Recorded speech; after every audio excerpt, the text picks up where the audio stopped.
What's up, everybody? Welcome to Podcast Now. I'm Alex, and in this video, I want to talk about another horrible The Gamer article. Now, this really, in my opinion, backs me up on a lot of the stuff that I always say on this channel. I don't know if I have necessarily an order for these kind of four benchmarks of gaming journalism, but here's what I said on Twitter. Let me just read myself so I don't mess up the order. I say, what do I always say? They hate us, they hate who sits next to them, they hate their job, and they hate themselves. That's who many of these gaming journalists are. Oh, and they're dying out. And this is to an article from The Gamer titled, Gamers Are Terrible People, and we should stop being okay with it. Gamers have stepped up their usual brand of toxic harassment recently, and we need to admit they are real fans causing real problems. Now, actually, one of my followers actually pointed out, so I want to thank George. He pointed out that this same person, okay, also wrote, did Hogwarts Legacy seriously just make the anti-Semitic goblins the villains, the one that inserted politics, even though we're not really inserting politics into Hogwarts? They want to, so they, of course, have to draw real-world comparisons, parallels with the fictional goblins in Hogwarts Legacy. So, all right, now I didn't read this article. I'm assuming very heavily, and I think I'm right, I'm assuming they're talking about the attacks on Cory Barlog and all the, the God of War folks. Now, I've, spoken up about that, and maybe even wrongfully so. I actually saw a David Jaffe video, and I didn't actually watch the video. Again, I saw the title and thumbnail, where it was something like, it had Cory Barlog on it, and the title, I think, was like, Stop Lecturing Gamers. And he said that the title is probably going to come off wrong to people, like it's going to come off like the wrong way. And I was like, I bet you he was saying the exact same thing as I said in the video. Part of the reason why I didn't really want to make the video singling out the people going after God of War people, right, is because they don't really deserve our time. And I agree with that. So actually, some people in the comments told me, like, well, why are you making videos? I thought I said some other stuff to add to the conversation. That's why I made the video. But I think that's a fair point. Why make a video calling out, like, the 30 people that send these really bad threats to them or send, like, body picture, images to them? Why single them out when the majority of gamers don't do anything? And they get picked on as if they're part of that group. And I agree I think that's a very good point. Again, I said that in the video. That's why I think I was adding to the conversation, not just doing the same thing as everybody else. And I think that's what David Jaffe's video was. And I think we're on the same wavelength there. And that's the same thing I would argue with this horrible article. Now, there's a couple layers with this article, right? So firstly, gamers are terrible people, and we should stop being okay with it. Well, again, what you're doing, and this is exactly why David Jaffe, I think, made that video. It's what I was talking about. You have to be careful when you're calling out people that harassing and are threatening and doxing. You have to be careful calling them out, in my opinion, because you don't want to label everyone as them. Now, this is exactly what I said in my video talking about the God of War stuff. You have to be careful because normal people who don't do anything, they're on Twitter, they're enjoying themselves. Maybe they voice frustration, but they never take it to a stupid level. When you say things like gamers are terrible people, you're not being specific enough at all. You are putting everybody in the exact same category. So why are you lumping in me? Literally me. Let's just use me as an example. I have a channel, I have a Twitter, both are pretty okay size, right? So, and I have voiced criticism quite often on both of these places, okay? And I also have voiced positivity. Some people tend to forget that, but so I voiced criticism. I have never messaged any of these people, threatened their life, like none of that, right? I've never taken it to that step. I will simply say if I like or don't like something.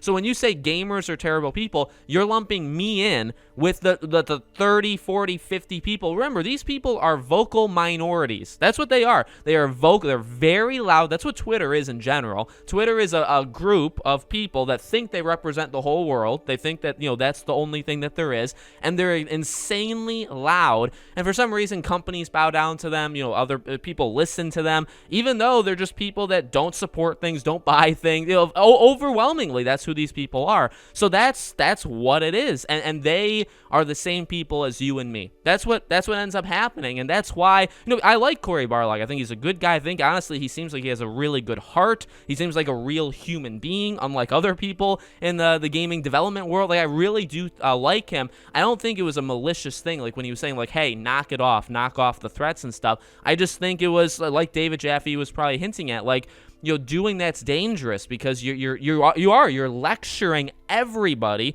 when I don't want, like, I don't know about you, I don't like being, I think in general, I don't like being told what to do, but I also don't like to being told that I'm somebody else. If you tell me, hey, Alex, you're exactly like that person, I'd say, who are you? This is exactly how I would be. And maybe this is a little extreme. I would say, who are you to tell me that I'm somebody else? You know me enough to say that? And that's a thing. Like, you watch one YouTube video, oh, suddenly you know who I am. Is that the case? And that's what these people think, right? They think that if you read one tweet from somebody, they know your entire life story. They know exactly who you are, and they can put you in a box. They put you in a box and say, this is the kind of person you are. They don't have a freaking clue who you are, right? So that's that's one element of this. Now, another element with it, of course, is that gaming journalists hate us. And that's the thing, that I said on Twitter. Again, yes, are there bad people out there in the gaming community? Of course. Have you ever been to a Modern Warfare lobby? Of course. It's not somewhere I ever will go. I don't like to being screamed at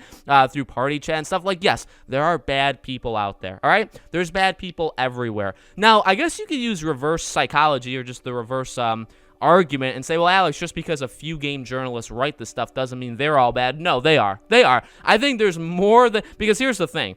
There's far less game journalists than there are gamers, right? So when small things happen in the gaming community, those literally are just like a person in each case doing something. The gaming community is hundreds of millions of people around the world, right? For gaming journalists, there's not that many, and you see an article like this literally daily. I mean, there's stupid stuff that game journalists do every single day, and they tend to sometimes be different ones. Now, again, this person has had a string of, this person has done stupid stuff in the past, but this is just a thing that happens daily with gaming journalists. They steal from each other, they attack each other, they say, don't be mean to game developers. This is what Kotaku does. Don't be mean to game developers. Oh, but we just learned their political affiliation. We're going to crush them. We're taking them out. Oh, Troy, we're firing him from Hogwarts Legacy. But please don't harass game developers. Only we can do that, not you. That's who these people are, all right? So that's another element. And it's, honestly, I would almost say it's less of an element. I think what I said in the first half of this video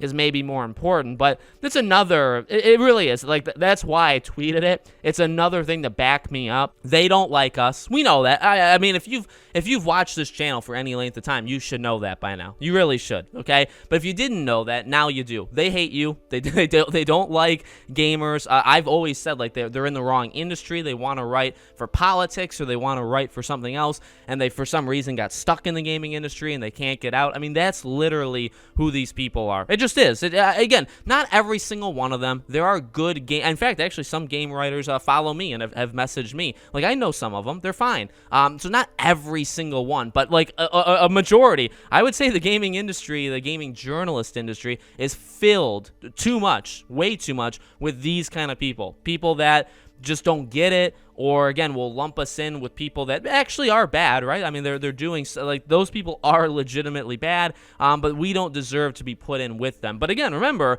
they don't like us in general. If they, the first moment they find, right, to like get something on us, or to, to make us look bad or whatever, they do it, right? I mean, you could look at Hogwarts Legacy for an example. Don't forget, in the gaming journalist world, IGN, GameSpot, Kotaku, The Gamer, PC Gamer, all these sites, if you like Hogwarts Legacy, you're literally evil. You're the enemy. I mean, so many of them have said that flat out, whether it was the website themselves or people that write for the website, saying that the people that, like, look at this stuff or read this stuff or play these games, these are bad people. I'm not associating with you. I'm not writing my articles for you. It's been happening for 2 years. So these people do not like you, depending on what you do. They won't like you. So why give them anything? Now, again, like, I didn't click on the article. Oh, by the way, like I've said, like in the first half of the video, please, for the love of God, don't go after this person. Maybe I'll get rid of the person's name so you guys won't see who it is in the picture. But don't go, again, like, laugh. Watch their demise, watch as these websites fall apart and these people lose their jobs. Now, I'm not a fan of people losing their jobs. The economy is tough and people are suffering, and I get that. But these people, like, they're doing it to themselves. They know that they suck. They know that they're making mistake after mistake after mistake, and they're doubling down on it. So what happens with these people is the sites don't get views, they don't get clicks, and they end up falling apart. And again, that's why these people are so envious, not of me, like a YouTuber, yes, but I mean, YouTubers in general have taken over. They've taken over the gaming industry, and Twitch people, I guess you could say, right? Like just individual content creators. They're the new ones that cover games. They're the new ones that get people to play games or not. If they say, hey, don't buy this game, people won't do it because they said so. That's the new thing. It's not IGN that tells that anymore. IGN's still big, but it's not as big as it used to be, and none of these sites are as big as they used to be, and they're falling apart. So again, for the love of God, don't go after any of these people. Laugh at them, watch as their sites fail, watch as other things happen to them, and kick back and relax and watch a new group come up, and take over, basically, is what's happening. So let me know what you guys think. Make sure you guys are subscribed, bell icon turned on, so you know when all these videos go up. And I hope to see you all on the next one.